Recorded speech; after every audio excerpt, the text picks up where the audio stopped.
بسم اللہ الرحمن الرحیم، السلام علیکم۔ کیپٹل ٹاک میں خوش آمدید۔ سابق وزیر اعظم عمران خان صاحب نے آج بڑے واضح الفاظ میں ایک اور احتجاجی مارچ کا اشارہ دے دیا ہے۔ ایک طرف وہ یہ کہہ رہے ہیں کہ جتنی مہنگائی ہم نے 3.5 سال میں کی، اس حکومت نے 2-2.5 مہینے میں کر دیا ہے۔ اب پتہ نہیں یہ بات صحیح ہے یا غلط ہے، یہ تو آپ کو پتہ ہے نا، کیونکہ مہنگائی نے جو ہنگامہ کیا ہے اس کا براہ راست نشانہ تو آپ ہیں۔ تو ہنگامہ پنجاب اسمبلی میں بھی ہو رہا ہے، ہنگامہ سندھ اسمبلی میں بھی ہو رہا ہے، اور ہنگامہ پاکستان کے ہر گھر میں ہو رہا ہے جو کہ مہنگائی نے مچایا ہوا ہے۔ تو سوال یہ ہے کہ یہ حکومت جو ہے یہ کہتی ہے ہم بڑے مشکل فیصلے کر رہے ہیں، اور آپ ان مشکل فیصلوں کو اپریشیٹ کریں۔ یہ مشکل فیصلے کرنے کے باوجود ڈالر قابو کیوں نہیں آ رہا؟ وہ پہلے 200 کراس کرتا ہے، 201، 203، 204، 205 پہ پہنچ گیا ہے۔ یہ مشکل فیصلے اور تباہ کن فیصلے، ان میں کیا فرق ہے؟ تو یہی موضوعات ہیں جس پہ ہم نے بات کرنی ہے، اور ہمارے ساتھ موجود ہیں جناب میاں جاوید لطیف صاحب، وفاقی وزیر ہیں، سب جانتے ہیں میاں جاوید لطیف صاحب۔ ابھی تک محکمے کا پتہ نہیں ہے، برا تو نہیں بنایا؟ نہیں سر، جناب ہے ہی نہیں تھے۔ دیکھا کتنے اچھے آدمی ہیں، کہا میں نے بھی لگا دیا، خود بھی مسکرا دیے اور اپنی حکومت کا مذاق بھی اڑا دیا، لیکن بڑے اہم آدمی ہیں، آپ کو پتہ نہیں ہے۔ اور مشتاق احمد خان صاحب سینیٹر ہیں اور جماعت اسلامی کے سینئر رہنما، اور آج وسیم بادامی صاحب ہمارے ساتھ موجود ہیں، کسی تعارف کے محتاج نہیں۔ وسیم بادامی صاحب، کیسا لگا آپ کو کہ جاوید لطیف صاحب کی جو حکومت ہے وہ بڑے مشکل فیصلے کر رہی ہے، لیکن مشکل فیصلوں کے باوجود ڈالر قابو نہیں آ رہا؟ تو یہ مشکل فیصلے ہیں یا تباہ کن فیصلے ہیں؟ بسم اللہ الرحمن الرحیم۔ سر بہت شکریہ۔ سر وہ جو آپ نے شروع میں کہا نا کہ مشکل فیصلے گورنمنٹ کہتی ہے ہم کر رہے ہیں اور اس کو اپریشیٹ کرنا چاہیے، کچھ فیصلے واقعی بڑے مشکل ہیں۔ ایک تو یہ کہ میرا خیال ہے تباہ کن فیصلہ تو یہ تھا کہ کوئی بھی فیصلہ وقت پر نہ کرنا اٹ سیلف بڑا تباہ کن فیصلہ ہوتا ہے۔ تو وہ جو تاخیر کی انہوں نے، جیسے عمران خان صاحب نے ابتدا میں تاخیر کرتی تھی کہ IMF جائیں نہ جائیں کیا کریں، وہ جو تاخیر ہوئی اس سے بہت نقصان ہوا۔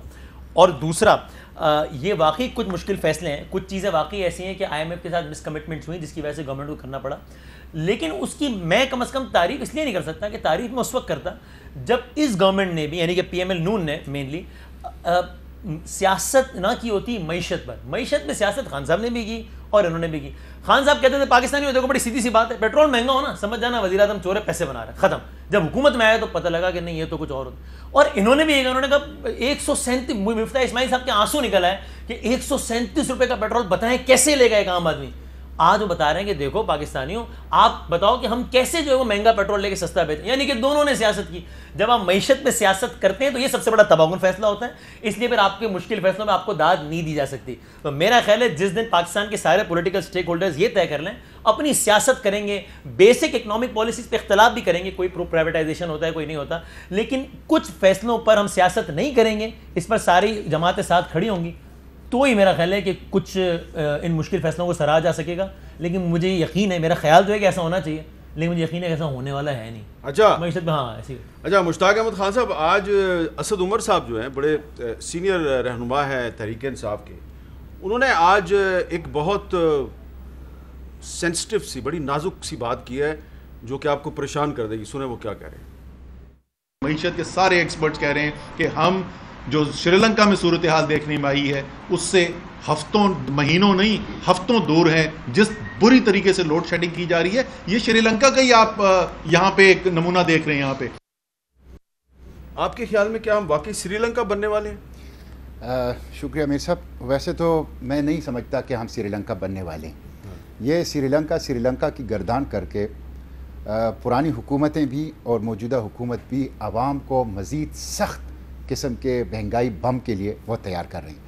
آپ دیکھیں آج احسن اقبال صاحب نے کہا ہے کہ قوم جو ہیں وہ 2 کے بجائے 1 کپ چائے پیا کریں تاکہ ہمارا جو امپورٹ بل ہے چائے کا وہ کم ہو جائے۔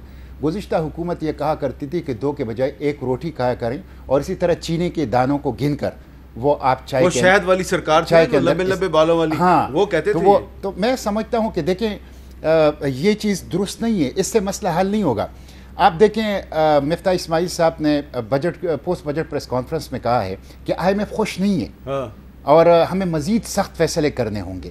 اور پھر آپ دیکھ لیں جس طرح آپ نے خود کہا کہ احسن اقبال صاحب نے، دیکھا آپ نے کہ احسن اقبال صاحب نے آج پریس کانفرنس میں کہا کہ گزشتہ حکومت نے پاکستان دشمن معاہدے IMF سے کیے ہیں۔ اب اگر گزشتہ حکومت نے پاکستان دشمن معاہدے کیے، اور میں سمجھتا ہوں کہ غلط ہے، میں سمجھتا ہوں کہ غلط ہیں، تو آپ کم از کم اس کو فالو نہ کریں، آپ اس کو ختم کریں. اور یہ جو آپ نے ڈالر کی بات کی ہے، آپ نے بجٹ دیکھا ہوگا 3.8 ٹریلین ہمارا ڈومیسٹک ڈیٹ ہے، یعنی ہمارے جو اندرونی قرضہ ہے. جب آپ ڈالر کی قیمت بڑھا لیتے ہیں تو بیٹے پاکستان پر بلینز آف روپیز کا قرضہ بڑھ جاتا ہے. اس لیے میں سمجھتا ہوں کہ ان کو اس طرح کی چیزوں کے بجائے سنجیدہ اقدامات کی طرف آنی چاہیے. اور وہ سنجیدہ اقدامات کیا ہے؟ میں پہلے بھی آپ کے ہاں کہہ چکا ہوں، دوبارہ پوسٹ بجٹ سیمینار میں مفتاح اسماعیل صاحب نے کہا کہ 3000 ارب روپے ٹیکس ایویژن ہوتا ہے. بھائی ہاتھ ڈالو نا اس کے اوپر. دوسرا اور وہ ٹیکس ایویژن ہوتا ہے ایف بی آر کی ملی بھگت سے. ہاں، ملی بھگت سے، حکومت کی ملی بھگت سے. اس پہ ہاتھ ڈالیں وہ ہوگا صحیح مشکل فیصلہ. ہاں، یہ مشکل فیصلہ. دوسرا آپ یہ کریں کہ آپ ایس او ایز، آپ دیکھیں اسٹیل مل کے آپ قرضے بھی دے رہے ہیں، اور اسٹیل مل نے جو قرضہ لیا ہے اس کا جو سود ہے اس سود کے پیسے بھی بجٹ میں شامل ہیں. تو آپ ایس او ایز کی کرپشن ختم کریں اور انسٹیٹیوشنلائز ریفارم کر لیں. اور اس کے ساتھ ساتھ تیسرا کام آپ یہ کریں کہ بیرون ملک جو پیسے پڑے ہیں وہ لے آئیں. یہ مان لے کے بیرون ملک پیسے پڑے ہوئے ہیں اور عوام کی طرح سادہ زندگی گزاریں. اچھا، اب جاوید لطیف صاحب وہ جو ذکر کیا نا مشتاق صاحب نے 2 بیانات کا، تو ایک جو ہمارے پیارے بھائی ہیں لمبی لمبی زلفوں والے، بڑے خوبصورت، ان کی مونچھیں بھی آپ کی طرح بڑی خوبصورت ہیں، وہ جب وزیر تھے تو ہمیں کیا مشورہ دیتے تھے، ذرا سنیں. آج ہم بات کرتے ہیں کہ چینی مہنگی ہے. اگر میں ایک چائے کے چمچ میں 100 دانے ڈالتا ہوں تو اگر 9 دانے کم ہو جائیں تو کیا اپنی قوم اور اپنی بچوں کے لیے میری چینی مجھے کم میٹھی لگتی ہے؟ میں 100 نوالے کھاتا ہوں آٹے کے، تو اگر 9 نوالے کم کھا لوں تو اپنی قوم کے لیے میں 9 نوالوں کی قربانی نہیں کر سکتا. تو علی مین گنڈا پور صاحب نے کہا کہ قوم کی خاطر 9 نوالے جو ہیں یہ کم کھانا کر دو. تو احسن اقبال صاحب نے آج ایک مشورہ دیا ہے، وہ کیا ہے، سنیں. میں یہ بھی قوم سے اپیل کروں گا کہ ہم چائے کی ایک ایک پیالی 2 پیالیاں کم کر دیں، چونکہ جو چائے ہم امپورٹ کرتے ہیں وہ بھی ہم ادھار لے کر امپورٹ کرتے ہیں. جاوید لطیف صاحب، یہ پچھلی حکومت کے وزراء کے بیانات کی فوٹو سٹیٹ جو ہے وہ اب آپ کے بھی ساتھی جو ہے وہ ہمیں سنا رہے ہیں. فرق کیا ہے آپ میں اور پچھلی حکومت میں؟ وہی بیانات دے رہے ہیں، وہی مشورے. وہ کہہ رہے تھے روٹی کم کر دو، آپ کہہ رہے ہیں چائے پینی کم کر دو. تو کیوں آئے حکومت میں نہ آتے؟ میری یہ گزارش سن لیں حامد میر صاحب، روٹی میں اور خیر چائے میں کا موازنہ بڑا مختلف ہے، لیکن جو آج کی صورتحال ہے، آج بجٹ پہ بحث ہو رہی ہے نیشنل اسمبلی میں، 74 سالوں میں جتنے بھی بجٹ پیش ہوئے، لوگ یہ سوال اپوزیشن کے کیا کرتے تھے کہ عوام کو کیا ریلیف دیا. جو بھی حکومتیں وقت ہوتی تھی وہ یہ کہا کرتی تھی کہ پچھلی حکومتوں نے یہ نہ کیا، ہم نے یہ ریلیف کے لیے کیا. 75ویں سال آج بجٹ پہ کوئی بھی یہ بات نہیں کر رہا. وجہ ہمارے پاس ہے کیا بچا کوئی ریلیف دینے کے لیے؟ ہمارے پاس رہ کیا گیا ہے کہ جس پہ ہم یہ بات کریں کہ یہ ریلیف دے سکتے تھے، ہم نے نہ دیا؟ جو آپ نے بات کی کہ جناب آج تباہ کن فیصلوں کا ذکر کریں یا مشکل فیصلوں کا ذکر کریں، آپ نے 3.5 سال تباہ کن فیصلے دیکھے. آج 30 دن کی جو حکومت ہے اس کے مشکل فیصلے آپ کو نظر آ رہے ہیں. مگر ایک سیکنڈ کے لیے آپ مسکرا ضرور رہے ہیں، اگر مجھے اجازت دے دیں. میں یہ آپ کی خدمت میں ایک کہنے کی ہمت کر رہا ہوں کہ جو اسد عمر صاحب کا کلپ آپ نے سنوایا، انہوں نے فرمایا کہ چند ہفتے کی بات ہے ہم سری لنکا بننے جا رہے ہیں. تو مجھے کوئی یہ تو بتا دے کہ کیا 30 دنوں میں کوئی ملک مضبوط فوٹنگ پہ ہو تو سری لنکا بن سکتا ہے؟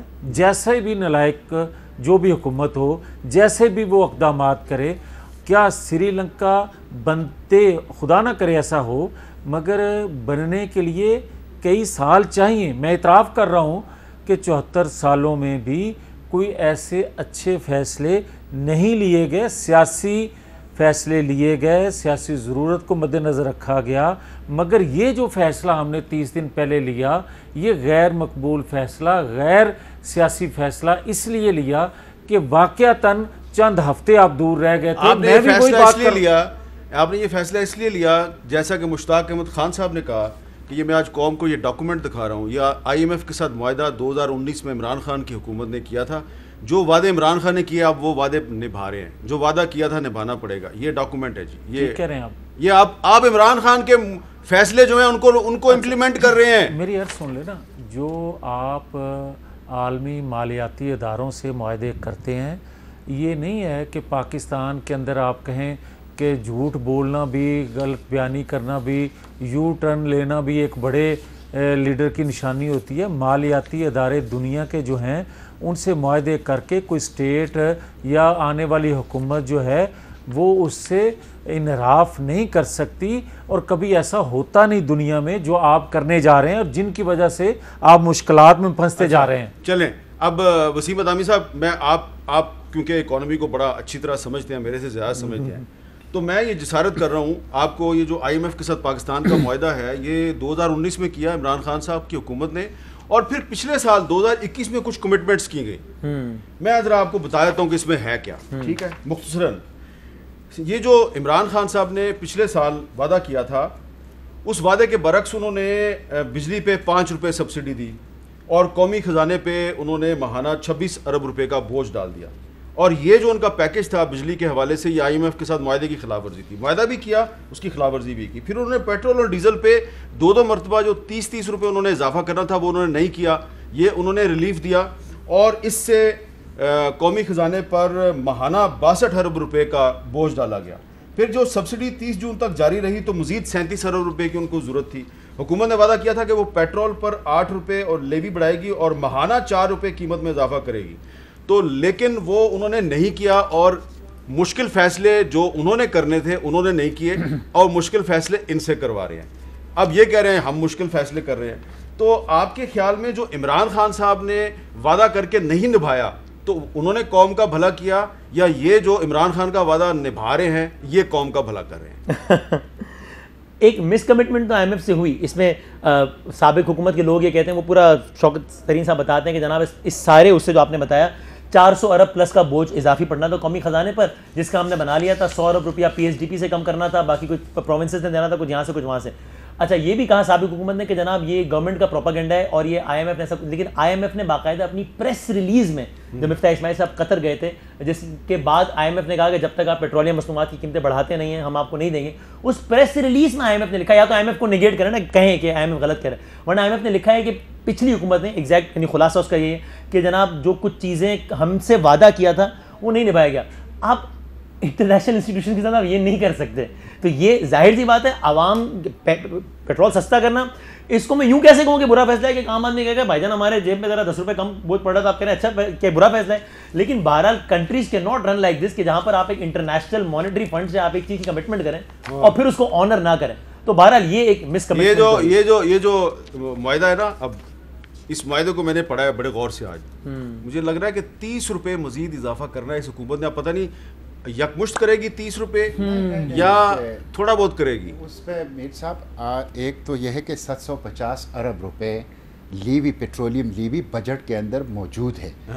یہ پیٹرولیم لیوی 30 روپے فی لیٹر اضافے کے بغیر حاصل ہی نہیں ہو سکتا. تو کرنا اس لیے کہ IMF نے ان سے کہنا ہے کہ بجٹ میں جو کمٹمنٹ کی اور صورت میں پورا کرنا ہے. دوسری بات, آج خبر آئی ہے, زیادہ میڈیا میں نہیں آئی, کہ ECC نے, اکنامک کوارڈینیشن کمیٹی نے 13 روپے یونٹ بجلی مزید بڑھانے کا فیصلہ کر لیا ہے, لیکن اس کو اس لیے اوپن نہیں کر رہے کہ اس وقت لوگوں میں اس کو برداشت کرنے کی ہمت نہیں ہے.